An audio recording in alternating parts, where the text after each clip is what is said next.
Tanggal merah pertama bulan Mei jatuh pada Sabtu, 1 Mei 2021, yang merupakan Hari Buruh Internasional. Hari Buruh Internasional atau International Workers' Day juga sering dikenal dengan sebutan May Day. Sebelum abad ke-19, istilah May Day merujuk pada perayaan pergantian musim ke musim semi di Amerika Serikat. Nation Today menulis, May Day ini merupakan hari persatuan, kebersamaan, dan kelahiran kembali, hari bagi semua orang untuk berkumpul dan merayakan kehidupan. Hingga bertahun-tahun setelahnya, yaitu pada abad ke-19, makna baru May Day muncul. May Day juga dikenal sebagai Hari Pekerja Internasional untuk merayakan hak-hak buruh dari 16 jam kerja menjadi 8 jam kerja sehari di Amerika Serikat.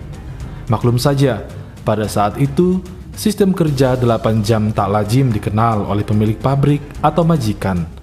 Mereka, para buruh, masih dituntut kerja 16 jam per harinya. Demonstrasi ini diikuti oleh mogok kerja massal oleh sekitar 100 ribuan buruh. Aksi ini bukan hanya dilakukan seharian, melainkan berhari-hari. Majalah Time mengabarkan, tanggal 4 Mei 1886 malam, di alun-alun Haymarket di Chicago, sejumlah aktivis masih melakukan orasi bergantian. Kemudian sekitar 180 polisi datang ke lokasi para buruh berkumpul. Tak pelak suasana memanas. Para aktivis berusaha menjelaskan kalau mereka menjalankan aksi damai, namun polisi bersikeras membubarkan mereka. Saat itulah sebuah bom tiba-tiba meledak di dekat barisan polisi.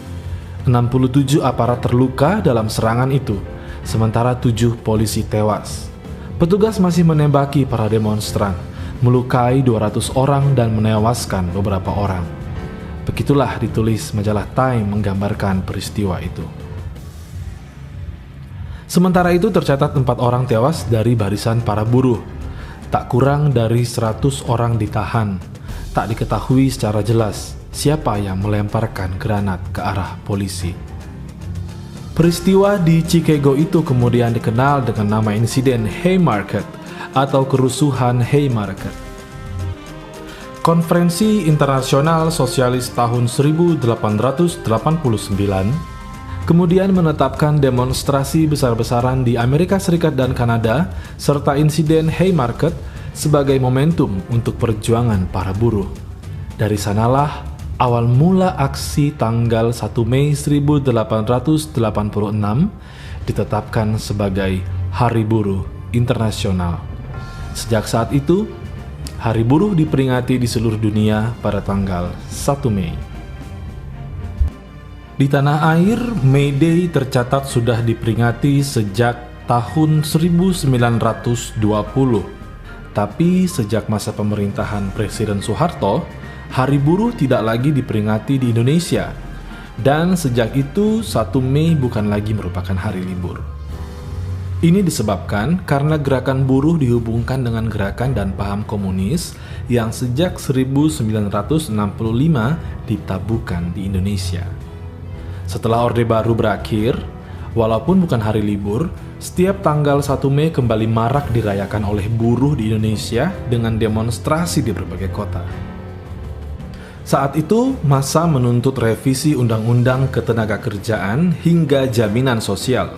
Keinginan para buruh untuk libur pada hari buruh terkabul setelah Presiden Konfederasi Serikat Pekerja Indonesia, Said Iqbal, berdiskusi dengan Presiden Susilo Bambang Yudhoyono dan jajarannya pada tahun 2013. Diberitakan harian Kompas 30 April 2013, hari libur tersebut berlaku setahun kemudian, yaitu 1 Mei 2014. Kendati demikian, setiap tahunnya demo hari buruh selalu ada. Buruh memiliki hati yang tulus dan kasih sayang, yang senantiasa berjuang untuk keluarga, masyarakat, dan negara. Dedikasi dan kerja keras para buruh juga telah membantu membangun bangsa ini. Selamat Hari Buruh 1 Mei 2021. Semoga semua pekerja dapat hidup layak dan sejahtera.